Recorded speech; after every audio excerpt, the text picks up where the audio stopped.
عبداللہ بن عباس رضی اللہ عنہ نے بیان کیا کہ بہت دنوں تک میرے دل میں خواہش رہی کہ میں عمر بن خطاب رضی اللہ عنہ سے نبی کریم صلی اللہ علیہ وسلم کی ان 2 بیویوں کے متعلق پوچھوں جن کے بارے میں اللہ نے یہ آیت نازل کی تھی، ان تتوبا الی اللہ فقد صغت قلوبکما۔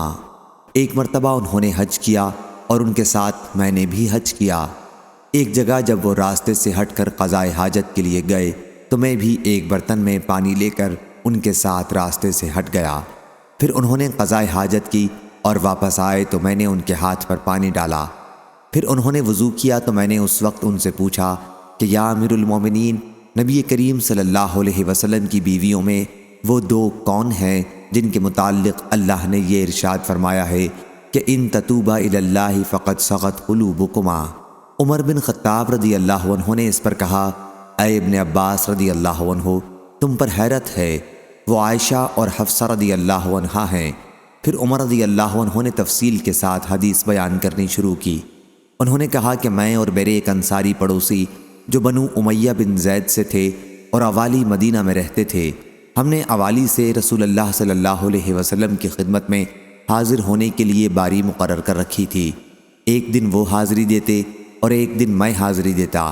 جب میں حاضر ہوتا تو اس دن کی تمام خبریں جو وحی وغیرہ سے متعلق ہوتی لاتا اور اپنے پڑوسی سے بیان کرتا، اور جس دن وہ حاضر ہوتے وہ بھی ایسے کرتے۔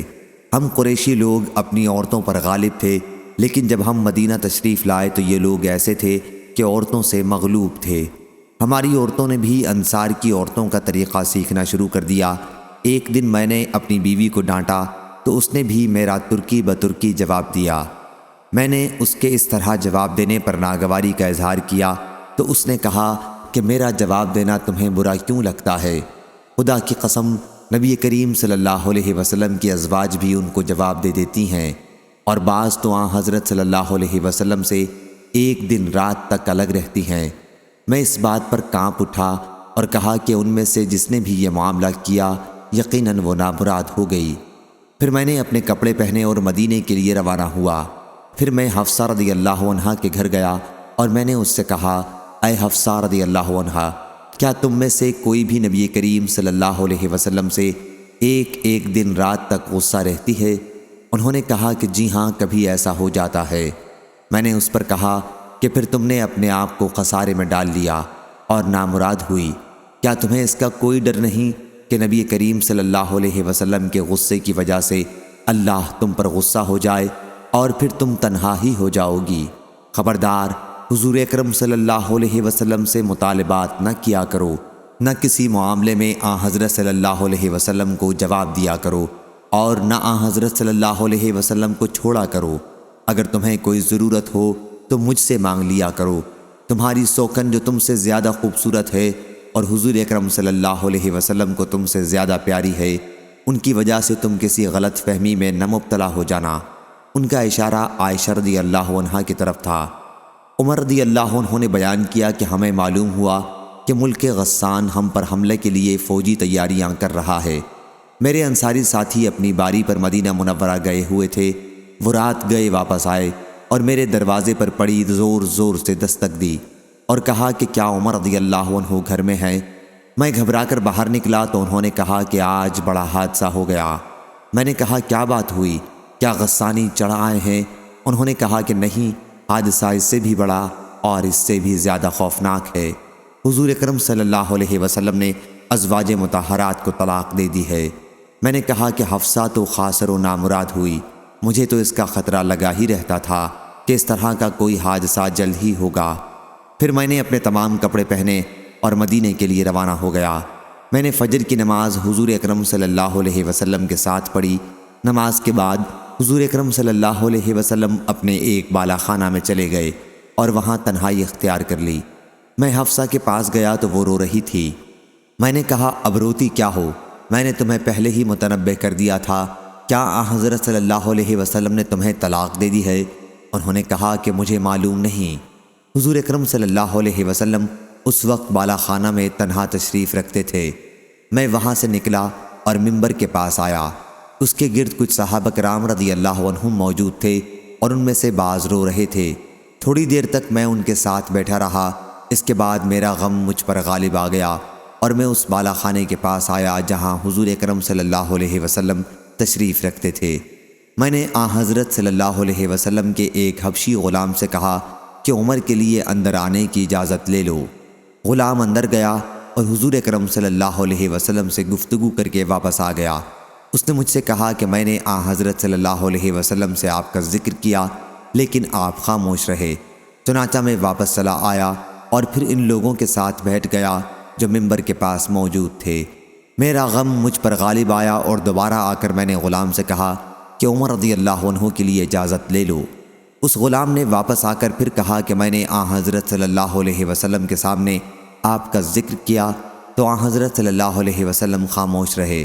میں پھر واپس آ گیا اور ممبر کے پاس جو لوگ موجود تھے ان کے ساتھ بیٹھ گیا، لیکن میرا غم مجھ پر غالب آیا اور میں نے پھر آ کر غلام سے کہا کہ عمر رضی اللہ عنہ کے لیے اجازت طلب کرو۔ غلام اندر گیا اور واپس آ کر جواب دیا کہ میں نے آپ کا ذکر حضرت صلی اللہ علیہ وسلم سے کیا اور حضرت صلی اللہ علیہ وسلم خاموش رہے۔ میں وہاں سے واپس آ رہا تھا کہ غلام نے مجھے پکارا اور کہا حضور اکرم صلی اللہ علیہ وسلم نے تمہیں اجازت دے دی ہے۔ میں حضرت صلی اللہ علیہ وسلم کی خدمت میں حاضر ہوا تو آپ اس بان کی چارپائی پر جس سے چٹائی بنی جاتی ہے لیٹے ہوئے تھے۔ اس پر کوئی بستر بھی نہیں تھا۔ بان کے نشانات آپ کے پہلو مبارک پر پڑے ہوئے تھے۔ جس تکیے پر آپ ٹیک لگائے ہوئے تھے اس میں چھال بھری ہوئی تھی۔ میں نے حضور اکرم صلی اللہ علیہ وسلم کو سلام کیا اور کھڑے ہی کھڑے عرض کیا یا رسول اللہ صلی اللہ علیہ وسلم، کیا آپ نے اپنی ازواج کو طلاق دے دی ہے؟ حضور صلی اللہ علیہ وسلم نے میری طرف نگاہ اٹھائی اور فرمایا نہیں۔ میں خوشی کی وجہ سے کہہ اٹھا اللہ اکبر۔ پھر میں نے کھڑے ہی کھڑے حضرت صلی اللہ علیہ وسلم کو خوش کرنے کے لیے کہا کہ یا رسول اللہ صلی اللہ علیہ وسلم، آپ کو معلوم ہے ہم قریش کے لوگ عورتوں پر غالب رہا کرتے تھے، پھر جب ہم مدینہ آئے تو یہاں کے لوگوں پر ان کی عورتیں غالب تھیں۔ حضرت صلی اللہ علیہ وسلم اس پر مسکرا دیے۔ پھر میں نے عرض کیا یا رسول اللہ صلی اللہ علیہ وسلم، آپ کو معلوم ہے میں حفصہ کے پاس ایک مرتبہ گیا تھا اور اس سے کہہ آیا تھا کہ اپنی سوکن کی وجہ سے جو تم سے زیادہ خوبصورت اور تم سے زیادہ رسول اللہ صلی اللہ علیہ وسلم کی عزیز ہے، دھوکہ میں مت رہنا۔ ان کا اشارہ عائشہ رضی اللہ عنہا کی طرف تھا۔ اس پر حضور اکرم صلی اللہ علیہ وسلم دوبارہ مسکرا دیے۔ میں نے جب حضرت صلی اللہ علیہ وسلم کو مسکراتے دیکھا تو بیٹھ گیا۔ پھر نظر اٹھا کر میں نے حضور صلی اللہ علیہ وسلم کے گھر کا جائزہ لیا۔ خدا کی قسم میں نے حضرت صلی اللہ علیہ وسلم کے گھر میں کوئی ایسی چیز نہیں دیکھی جس پر نظر رکتی سوا 3 چمڑوں کے جو وہاں موجود تھے۔ میں نے عرض کیا کہ یا رسول اللہ صلی اللہ علیہ وسلم، اللہ سے دعا فرمائیں کہ وہ آپ کی امت کو فراخی عطا فرمائے۔ فارس و روم کو فراخی اور وسعت حاصل ہے اور انہیں دنیا دی گئی ہے حالانکہ وہ اللہ کی عبادت نہیں کرتے۔ حضرت صلی اللہ علیہ وسلم ابھی تک ٹیک لگائے ہوئے تھے لیکن اب سیدھے بیٹھ گئے اور فرمایا ابن خطاب، تمہاری نظر میں بھی یہ چیزیں اہمیت رکھتی ہیں؟ یہ تو وہ لوگ ہیں جنہیں جو کچھ بھلائی ملنے والی تھی سب اسی دنیا میں دے دی گئی ہے۔ میں نے عرض کیا یا رسول اللہ صلی اللہ علیہ وسلم، میرے لیے اللہ سے مغفرت کی دعا کر دیجئے کہ میں نے دنیاوی شان و شوکت کے متعلق یہ غلط خیال دل میں رکھا۔ چنانچہ حضور اکرم صلی اللہ علیہ وسلم نے اپنی ازواج کو اسی وجہ سے 29 دن تک الگ رکھا۔ حفصہ رضی اللہ عنہا نے حضور صلی اللہ علیہ وسلم کا راز عائشہ رضی اللہ عنہا سے کہہ دیا تھا۔ حضور صلی اللہ علیہ وسلم نے فرمایا تھا کہ 1 مہینے تک میں ازواج کے پاس نہیں جاؤں گا، کیونکہ جب اللہ تعالیٰ نے حضرت صلی اللہ علیہ وسلم پر عتاب کیا تو حضرت صلی اللہ علیہ وسلم کو اس کا بہت رنج ہوا اور آپ نے ازواج سے الگ رہنے کا فیصلہ کیا۔ پھر جب 29ویں رات گزر گئی تو حضور صلی اللہ علیہ وسلم عائشہ رضی اللہ عنہا کے گھر تشریف لے گئے اور آپ سے ابتدا کی۔ عائشہ رضی اللہ عنہا نے عرض کیا یا رسول اللہ صلی اللہ علیہ وسلم، آپ نے قسم کھائی تھی کہ ہمارے یہاں 1 مہینے تک تشریف نہیں لائیں گے اور ابھی تو 29 ہی دن گزرے ہیں، میں تو ایک دن گن رہی تھی۔ حضرت صلی اللہ علیہ وسلم نے فرمایا کہ یہ مہینہ 29 کا ہے۔ وہ مہینہ 29 ہی کا تھا۔ عائشہ رضی اللہ عنہا نے بیان کیا کہ پھر اللہ تعالیٰ نے آیت تخیر نازل کی اور حضرت صلی اللہ علیہ وسلم اپنی تمام ازواج میں سب سے پہلے میرے پاس تشریف لائے اور مجھ سے اللہ کی وحی کا ذکر کیا۔ میں نے حضور صلی اللہ علیہ وسلم کو ہی پسند کیا۔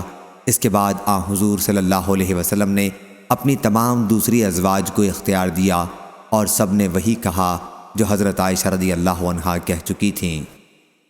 صحیح بخاری حدیث نمبر 5191۔